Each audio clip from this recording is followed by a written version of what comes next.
What's going on, Washington fans? Welcome to the JTFB channel, and I'm Josh Taylor. And in this offseason, I'm going to be filling you in with everything you need to know, whether it's with free agency or the NFL draft. So hit that subscribe button, and if you enjoy the video, hit the like button as well, and then drop your thoughts below in the comment section as always. So I'm going to be, like I said, just really dissecting positions, players, different trade scenarios, possible releases. I'm going to be talking about everything. But I'm also going to be highlighting some of the obvious moves that could happen, whether it's like previous connections or team needs and stuff like that. And on this video, I'm talking about linebacker Dre Greenlaw. And it's been, made known the last few days by 49ers insider Matt Barrows that it sounds like Dre Greenlaw is not going to be returning with the San Francisco 49ers next season. So he will be testing free agency.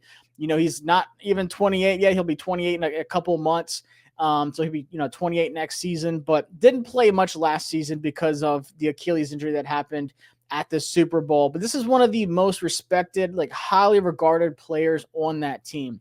Like you just see how the team reacted when he got hurt and just saw how much this guy means to that defense, especially.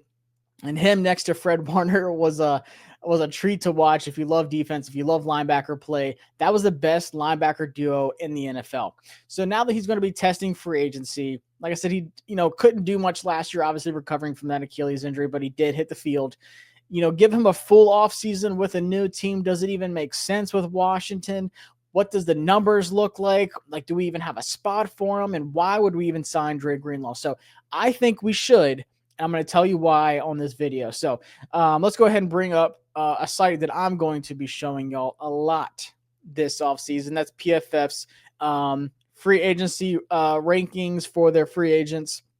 And Dre Greenlaw is the top linebacker in free agency for them. He's the 18th overall free agent. And as I mentioned, like I said, not even 28 yet. Their projected contract has him at a 1-year contract for $6 million. $5 million guaranteed. So down here, like below each free agent, and I highly recommend that y'all use this website too for, what you think of, like I said, projected contracts or players that you like. You just want to get a better idea of available free agents this offseason. Obviously, I'm going to be covering all of it, but also highly, highly, highly suggest PFF's website. I love this thing. This thing was a lifesaver last free agency with so much going on. So down here it says Greenlaw worked his way back from an Achilles injury he suffered in the Super Bowl last February, but was shut down after only 34 snaps in 2024. He will still likely see a lot of interest in free agency. He excels in coverage, which we definitely need, having earned PFF coverage grades of 82.6 and 79.5 over the past 2 seasons. So even though he didn't get a lot of snaps last year, like they mentioned here, 34 snaps in 2024. It's not like he was playing full time or anything like that. It just gave him, coming back from an injury as a football player, just hitting that field for the first time, just getting that, nerves, the anxiousness, maybe that anxiety that you have. Like last time I was here, I, suffered a terrible Achilles injury in the Super Bowl that you lost. Like it's just having that, opportunity to get back on the field was big for him. So if he goes somewhere else, what does that, look like? Are you going to start him full time next season, or maybe you're going to rotate him in? And I think Washington is an excellent spot for him for 2 reasons. One, just talking about the money. Like I said, we have the 3rd most salary cap in the NFL. It's projected to be somewhere around 80, low 80s. We'll get the official number more than likely at the end of February when they announce the salary cap. But $6 million on a 1-year deal, that's nothing. I mean, you think about how we signed Bobby Wagner last offseason to a 1-year kind of prove it deal, like that veteran deal. And it sounds like Bobby Wagner's going to be back. And I'll talk more about Bobby Wagner in the roster we have, the depth chart here in a second. But for a $6 million deal on a 1-year contract, it doesn't get much better than that. Because when this guy is healthy, he is phenomenal. This was a 5th-round gem that Adam Peters found, and I am just a giant fan of Dre Greenlaw. And you think about the type of players that Adam Peters wants here, your Terry McLaurin's, obviously, Jaden Daniels, but also, like I said, those Bobby Wagners, the Zach Ertz, those high character, just players that other teammates love to be around and would literally go to war with. Dre Greenlaw is that guy. So let's pull up real quick. Like I said, get the numbers here. 1 year, $6 million. I'm taking that all day long. Let's take a look at the depth chart for Washington and why I think it makes sense. So obviously Frankie Louvu is here for a multi-year deal, and had a great season. And same with Bobby Wagner, brought him on a 1 year deal, had a great season, but he is a free agent.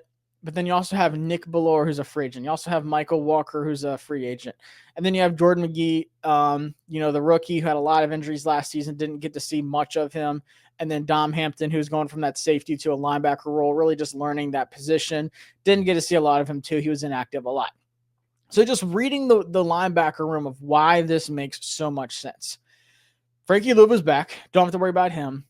Bobby Wagner, I think he's going to be back. I think he has 1 more year left in him. I think he wants to come back. And the big clue for me was showing up to Josh Harris's after season press conference that Monday is pretty alarming. If you're going to retire, after playing at one place for a year, you don't really show up to the press conference that the owner has, at the end of the season, just thanking fans and stuff like that. And then he's also going to Howard, this semester. So he's there. And his little Instagram post that he made at the end of the season, it just really sounded like he's not retiring. He hasn't come out and said, I'm not retiring, kind of like what Zach Ertz did. He said, I'm not done. But it really seemed like Bobby Wagner is coming back, and this is exactly where he would want to be. There's no reason to want to go somewhere else for one season. Doesn't make sense. If if I had to bet money, Bobby Wagner would come back here for a vet minimum. Like he would, if it meant, having a good opportunity to get back to the Super Bowl, there's no doubt in my mind Bobby Wagner would take like the vet minimum of a 1 year deal. He's got money. He's going to be in the Hall of Fame. He just wants, another Super Bowl. And we saw the video, when he was mic'd up against the Bucs. That showed me so much of who Bobby Wagner is as a person, but also a player on the field. You need Bobby Wagners on your team. And I think Dre Greenlaw is one of those guys as well. So what I think will happen is I think they re-sign Nick Bellore. They love Nick Bellore. If you don't know who Nick Bellore is, he's actually one of the best special teams guys in the entire NFL last season. He was one of the I know people don't really watch special teams, like kickoff returns and stuff like that, but special team returns and like kickoff, like tackles and stuff like that was so good last year because of Nick Bellore, who was another guy that we signed in free agency last year. So I have no doubt in my mind he'll be back next year because he's a big part of the special teams and he can be depth at linebacker. But also you can lose Michael Walker, don't re-sign him. And instead of Michael Walker, having that linebacker 3 spot, you bring Dre Greenlaw in to be that guy. And like I said, I don't see him just like starting full time, rotate him in, give him, increase those snap counts. But he's getting a full offseason to learn the defense. And he has Bobby Wagner, he has Frankie Louvu. I think character-wise, he fits so well. But then also, when you're talking about like obvious passing downs, we know Bobby Wagner is one of the best tacklers. We know he can stop the run. But in like obvious passing downs, you put a guy like Dre Greenlaw out there who PFF highlighted is really good in coverage. If you have Frankie Louvu and Dre Greenlaw out there, I mean, that increases your third down defense just took a giant leap because of Dre Greenlaw. And I don't want to go without speaking about Jordan McGee because the team really likes Jordan McGee. I've heard a lot of people, I heard like 2 or 3 people on like their podcasts and stuff, like insiders and people with the team, mention Jordan McGee so far this offseason, and they've all highlighted that the team really likes him. And they should, because he has a crazy, crazy athletic profile. Now, last year, he had a lot of injuries. We didn't get to see much of him. He did play, but not to the magnitude of, obviously you have Bobby Wagner, you have Frankie Louvu, you're not going to be starting. But they are super high on him, and he has an athletic profile like another linebacker in San Francisco, Fred Warner, just a physical freak. He can cover, he can blitz, he can tackle, stop the run. Jordan McGee can do everything. So I love Jordan McGee. His upside is tremendous, and I think his future is extremely bright. I think he could be another 5th-round gem. And that's who I was really not comparing him to, like, stylistically, maybe a little bit. I could see it. But when we drafted Jordan McGee, I kept telling everyone, a AP found Dre Greenlaw in the 5th round. He might have just done it again with Jordan McGee, who I was really high on coming into the draft process.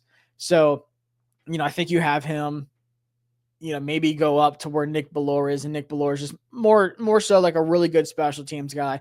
But Jordan McGee can be your linebacker for, and if anything happens with Frankie Louvu or Bobby Wagner, knock on wood this season, Dre Greenlaw can step up, or, as he, matures and really learns the defense more, Jordan McGee can take on a bigger role. But not even just looking at next season. Let's look at 2026. Bobby Wagner retires. Dre Greenlaw's here. Then you still have, Jordan McGee as your linebacker 3. You have Frankie Louvu as well. That's, building for the future. And, 2 years from now, Dre Greenlaw would be, 29, and then Jordan McGee can take over for Dre Greenlaw. Like, you can sign him to, a 2 or 3 year deal if he looks really good this season after a 1 year kind of prove it deal, coming back from injury. So you're getting him at a really good deal, obviously. 1 year, $6 million. But then you also look at the depth chart and see how it can help you out next year, but then also maybe the next 2 years after that. So I love this move for a lot of reasons. Yeah, you could probably draft a guy, in the later rounds or something like that. But for me, it's not worth. I've seen some people wanting to draft one in like the 2nd, 3rd round, or maybe spend a lot of money on linebacker play. But I don't think that's necessary. If you can just make one signing for $6 million and it turns out to be a huge move, maybe not just this year, but like I said, 2 years from now, that the upside for that is tremendous. That can be a very, very, very underrated move this offseason that I think people really need to get on board with. Now, maybe there's people out there that are like, Josh, he tore his Achilles. He's not the same. We don't know what he's going to look like. Like, who knows? He might not even play that much, whatever. But from what I saw when he was on the field, in those few snaps this season, like 30-something, he actually looked really good. Like, Dre Greenlaw was like, I'm back, y'all. But even if he doesn't look good, maybe, he is a little rusty. Maybe he's not back to himself 100%. Obviously, it's hard to do from an Achilles injury. A 1 year, $6 million deal is nothing. That is absolutely nothing. You're going to have to re-sign Michael Walker anyways, and who knows what that deal would even look like. Probably going to be under $6 million if I had to guess. I don't think they would even have him on here. They have Bobby Wagner to a 1 year, $5 million deal. So it's just one above that. You would not be spending that much money at all. So yeah, they don't even have Michael Walker on here to be able to see what that would look like. But like I said, if you agree, let me know in the comments below. But I think this is a very, very, very underrated signing that Washington could really make, and people be like, okay, that's interesting. I can kind of see the future in that. I can kind of see what that looks like. Is it like signing a Nick Bolton, who's not even 25 yet? Maybe you sign him to a 4 year, $15 million, per year contract because, he's really good. I've seen people talk about him on like social media, but in my opinion, I'm investing that money in the trenches, whether it's on the defensive line, whether it's building up that offensive line. And I'm just getting Bobby Wagner, 1 year, $5 million. Cool. Dre Greenlaw, 1 year, $6 million. Awesome. Then you just build after, you just keep building around. I'm not investing so much money to a guy who would rotate in like a Nick Bolton. And if that's the case, then you're rotating Bobby Wagner in.